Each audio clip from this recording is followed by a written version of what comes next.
అందరికీ నమస్కారం. గత 4-5 రోజులుగా బీఆర్ఎస్ పార్టీ మరియు స్థానికంగా ఉన్నటువంటి నాకు వ్యతిరేకంగా ఉన్నటువంటి కొంతమంది కుట్రపూరితంగా చేస్తున్నటువంటి తప్పుడు ప్రచారం ఒక్కొక్క రోజు ఒక్కొక్క విధంగా దారితీస్తున్న క్రమం చూస్తూ ఉంటే బాధ అనిపిస్తూ ఉంది. ఈరోజు శాసనసభ్యులు వారితో పాటు ఇంకో ఇద్దరు కూర్చొని మాట్లాడిన విషయాలకు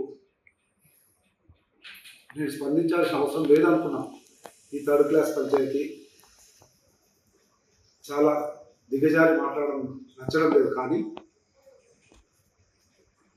ప్రజలకైతే జవాబుదారి వాస్తవాలైతే తెలియాలి కనుక దానికి సంబంధించి కొన్ని వివరాలు నేను ఉంచుతాను.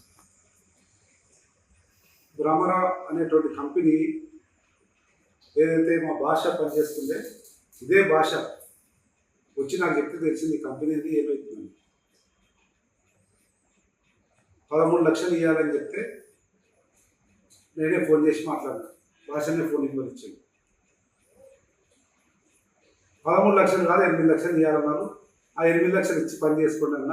దాన్ని 8 లక్షలను ఈయనకు భాషకి ఇవ్వండి అని చెప్తే ఆ 8 కోట్లుగా చిత్రీకరించి నా మీద ఎట్లా తీసుకొచ్చారో మీ అందరూ చూసారు.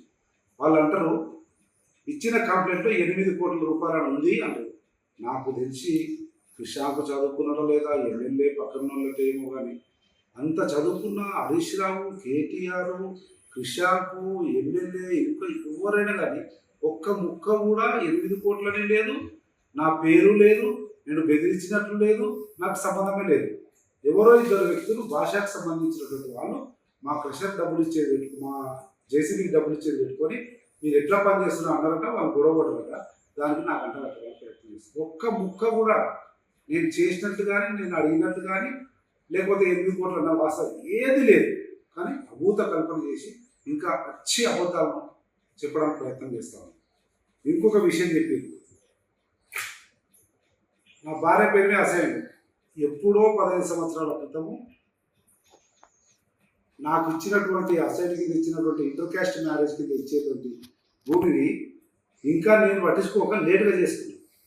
దాన్ని నా భార్య మీద తీసుకొస్తాను. నా కొడుకు చేసే కంపెనీ పెద్ద కంపెనీ, గవర్నమెంట్లో కూడా కొన్ని వర్కులు చేయాలి, ఇంజనీర్ రావాలంటే గవర్నమెంట్లో కూడా అవుట్సోర్సింగ్ వర్క్ ఏదో చేస్తుంటే నాకు తెలుసుకోలేదు. టీఆర్ఎస్ఎల్లో ఎక్కువ చేస్తున్నారు కదా, టీఆర్ఎస్ఎల్లో ఉన్నాం. టెండర్ వేస్తే అందరూ డ్రా తీస్తే వచ్చిన దానికి టీఆర్ఎస్ ఉన్నారు, పక్కన గద్వాల ఎమ్మెల్యే ఉంటుంది, మాది ఉంది, అందరూ ఉన్నాయి. ఒక్క రూపాయి కూడా డ్యూ లేదు. వచ్చి అబద్ధాలు చెప్పి ఎన్నో నెలల నుంచి జీతం లేదు. ఈ రకంగా పర్సనల్గా నా భార్య పెళ్లి ఉన్నది, నా కొడుకు కంపెనీ నిజాయితీగా అఫీషియల్గా పద్ధతి ప్రకారము రూల్స్కు లోబడి వేసిన టెండర్లో వచ్చింది చేస్తే కూడా దానికి కూడా ఏమన్నా ఉద్యోగాలు లాక్కున్నది రాష్ట్రంలో ఉన్న యువకుల ఉసురు తాకితే మీ పార్టీకి మీకు అందుకే పోయింది. ఈ రకంగా అభూత కల్పన చేసి 13 లక్షల రూపాయలు భాషను చెప్పింది. అన్నిటికీ ఎవిడెన్స్ ఉన్నాయి.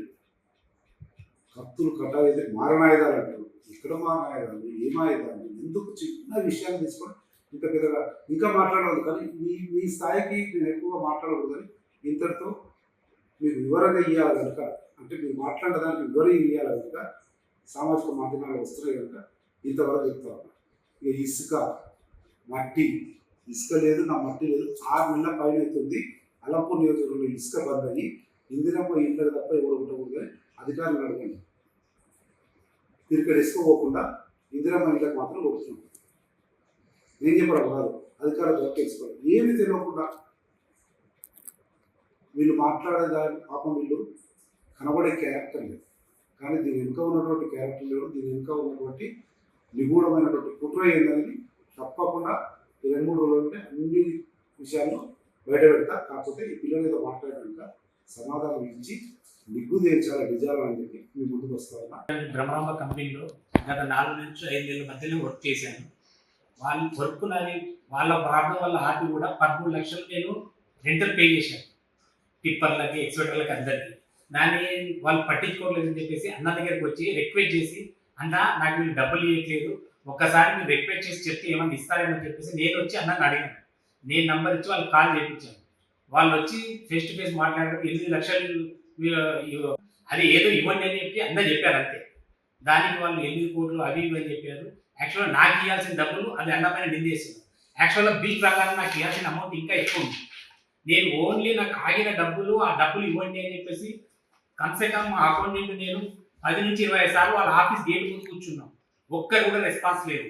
నెక్స్ట్ నా మిషన్ పెట్టుకొని నా టిప్పర్స్ పెట్టుకొని వేరే కాంట్రాక్టర్ తీసుకొచ్చి నా ముందు పని చేపిస్తే మా ఆపరేటర్ వెళ్ళి నువ్వు మిషన్ ఆపు మాకు పేమెంట్స్ రావాలని చెప్తే దాన్ని తోసుట్లాడలేని పత్తి తీసుకొట్టిరు అది కొట్టిరు అని చెప్పేసి చెప్తున్నారు.